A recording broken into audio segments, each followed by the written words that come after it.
everyone, Bill French with Core Safety Group. Today we're talking OSHA and drug testing.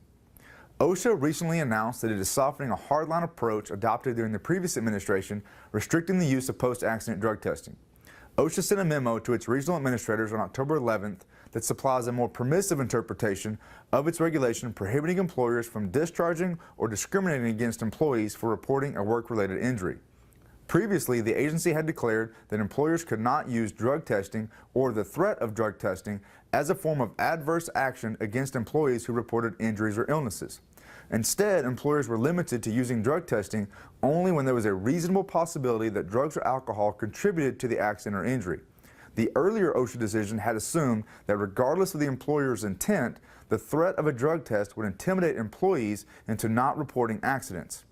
In this memo, the new OSHA leadership declared that the existing rule will not be interpreted as prohibiting the implementation of post-accident drug testing. OSHA stated they believe that many employers who conduct post-accident drug testing do so to promote workplace safety and health.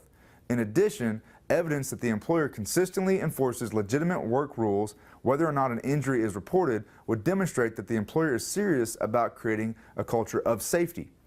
Actions that are taken following post-incident drug testing policies would only violate the regulation if the employer took the action to penalize an employee for reporting a work-related injury rather than the legitimate purpose of promoting workplace safety and health. OSHA further declared that as far as it's concerned, most incidents of workplace testing are permissible. Examples being random drug testing unrelated to the reporting of a work-related injury, drug testing under state compensation law, drug testing under a federal law such as USDOT, or drug testing to evaluate the root cause of a workplace incident that harmed or could have harmed employees.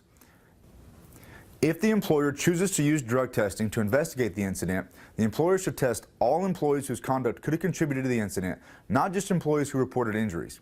OSHA's memorandum is welcome news because it is now clear that employers don't need to worry whether or not there was a reasonable possibility that drugs or alcohol could have contributed to the incident.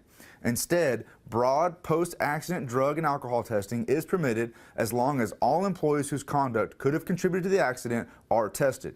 OSHA also made the point that to the extent any other interpretive documents could be construed as inconsistent with this new position, this recent memo supersedes all of those. I'm Bill French with Core Safety Group. Remember, Core Safety is here to help you protect your greatest asset, your people. Thanks for watching. We'll see you next time.